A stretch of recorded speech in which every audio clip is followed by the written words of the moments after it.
गुप्त वंश 240 ईसा से 570 ईसा।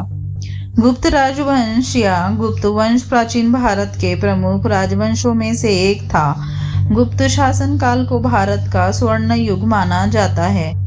कुषाण साम्राज्य के ध्वंसावशेषों पर गुप्त साम्राज्य का उदय हुआ। संभवतः ये लोग कुषाणों के सामंत थे और उनके बाद उसका स्थान ले लिया। गुप्त वंश का संस्थापक श्री गुप्त था। समुद्रगुप्त ने स्वयं को प्रयाग प्रशस्ति अभिलेख लगभग 345 ईसा में श्रीगुप्त का प्रपौत्र कहा है। श्रीगुप्त ने गया में चीनी यात्रियों के लिए एक बौद्ध मंदिर बनवाया था, जिसका उल्लेख चीनी यात्री इत्सिंग ने किया था, जो सन 671 से सन 695 के बीच भारत आया था।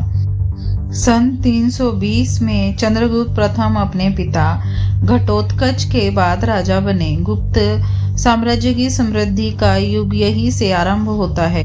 चंद्रगुप्त ने लिच्छवियों का सहयोग और समर्थन पाने के लिए उनकी राजकुमारी कुमार देवी के साथ विवाह किया। इतिहासकार स्मिथ के अनुसार इस वैवाहिक संबंध के परिणाम स्वरूप चंद्रगुप्त प्रथम ने वैशाली राज्य प्राप्त किया। चंद्रगुप्त ने जो सिक्के चलाए उसमें चंद्रगुप्त और कुमार देवी के चित्र अंकित होते थे। लिच्छवियों के दूसरे राज्य नेपाल के क्षेत्र को उसके पुत्र समुद्रगुप्त ने अपने साम्राज्य में मिला लिया। चंद्रगुप्त प्रथम के बाद 335 ईसा में उसका तथा कुमार देवी का पुत्र चंद्रगुप्त राज सिंहासन पर बैठा। चंद्रगुप्त का जन्म लिच्छवी राजकुमारी कुमार देवी के गर्भ से हुआ था। समुद्रगुप्त के बाद रामगुप्त सम्राट बना।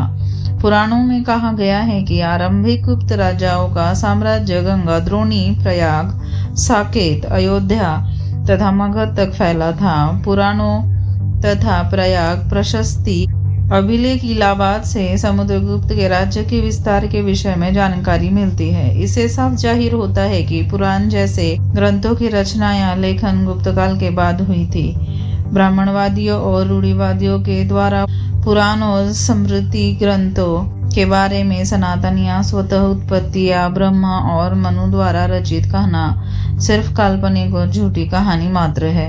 आज भारत के अंदर जितने भी ऐतिहासिक लेखक और कथाकार हुए हैं, सबों ने अपनी कलम के शक्ति का बेजा इस्तेमाल करते हुए सदियों यानी अनादि काल या लाखों वर्ष पुराने समय के राजा महाराजा का सचित्र वर्णन करना और उस राजा रानी की सुंदर फोटो का वर्णन करना नहीं भूलते हैं। लेकिन शायद आप लोगों को ये पता नहीं होगा कि गुप्त वंश के समय को स्वर्णकाल बोला जाता है, परंतु इस समय के एक भी राजा रानी का सचित्र फोटो आज तक हम लोगों के बीच में उपलब्ध नहीं है।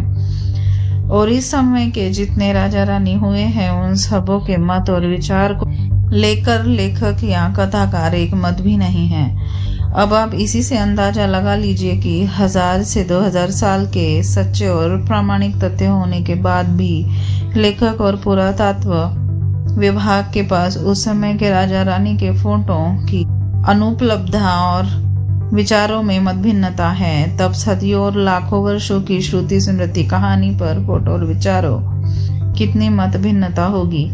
ये सिर्फ और सिर्फ काल्पनिक कहानियों का सचित्र वर्णन कर ब्राह्मणवादियों और मनुवादियों द्वारा भारतीय समाज को मानसिक गुलाम बनाने का तरीका था।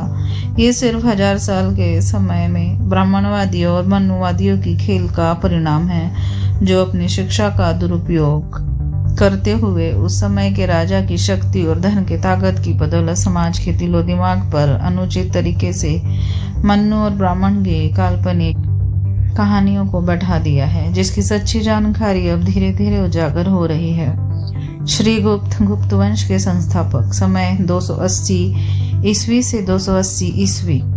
धर्म बौद्ध, भाषा प्राकृत पाली, राजधानी पाटलिपुत्र मगध, उत्तराधिकारी घटोत्कच 240 ईसा से 320 ईसा। उत्तराधिकारी चंद्रगुप्त 320 ईसा से 335 ईसा। धर्म बौद्ध। उत्तराधिकारी